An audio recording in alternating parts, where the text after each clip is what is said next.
చెప్పండి. తెలంగాణ సర్పంచ్ల సంఘం జాయింట్ యాక్షన్ కమిటీ రాష్ట్ర అధ్యక్షుడిని. నా పేరు సురవి యాదయ్య గౌడ్.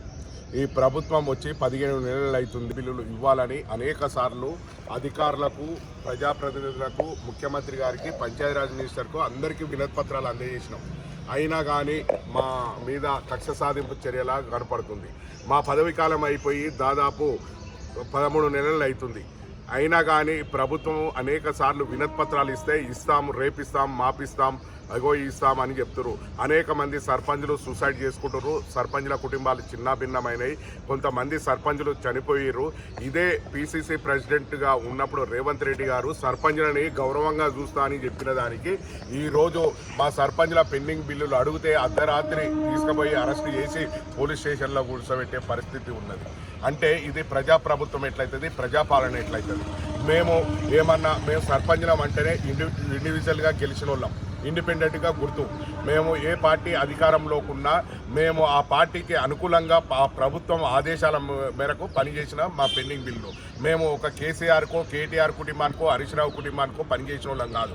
మా మీద కక్ష సాధింపు, గత ప్రభుత్వంలో ఉన్న మీరు సర్పంచులు అని కక్ష సాధింపు సరైనది కాదు.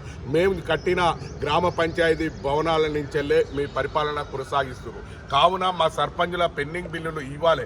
ఏ ప్రభుత్వం వచ్చినా ఏదైనా కంటిన్యూగా కొనసాగించే అభివృద్ధి పనులు ఉంటాయి.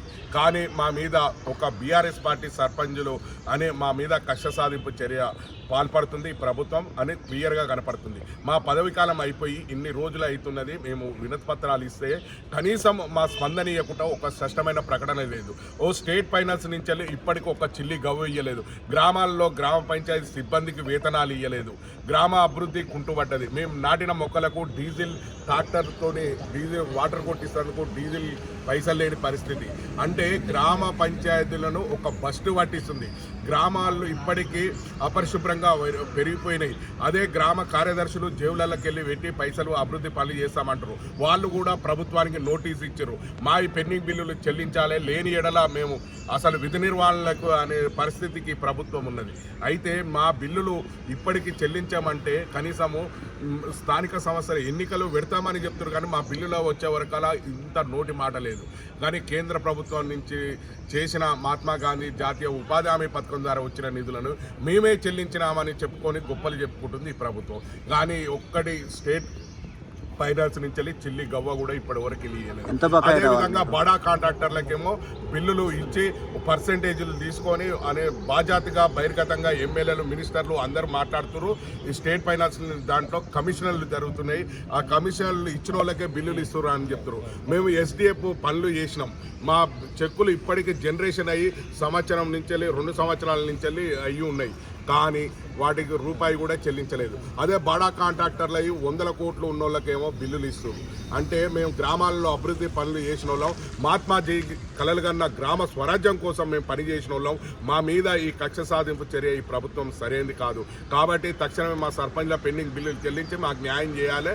లేని ఎడల మేము ఈ ప్రభుత్వానికి ఇచ్చిన హామీలలో ప్రజలతో మమేకమై మేము వాళ్ళతో మేము ముందు ఆందోళన కార్యక్రమాలకు కూడా దిగుతాం.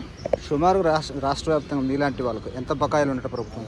దాదాపు 600 కోట్లు ఈ ప్రభుత్వం నుంచి రావాలి.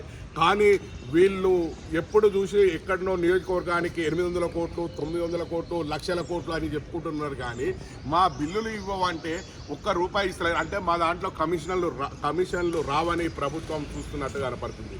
కాబట్టి ఈ ప్రభుత్వానికి మేము గట్టిగా అందరం మాజీ తాజా సర్పంచులు అంతా ఏకమై ఈ ప్రభుత్వానికి ఒక హెచ్చరికగా మేము పనిచేస్తాం. మాకు బిల్లులు చెల్లించకపోతే ప్రభుత్వం వెంబడించి మేము ఓడిపోయేదాకా కూడా ప్రభుత్వం స్పందించకపోతే కార్యాచరణ ఉందా? ఉన్నది. ఆందోళన కార్యక్రమాలు ప్రజలతోని మమేకమై మేము 6 గ్యారెంటీలు వీళ్ళు ఇచ్చిన హామీల మీద కూడా ప్రతిరోజు తీసుకుపోయి రోడ్ల మీద కూర్చోబెట్టే పరిస్థితికి వస్తాం. Thank you.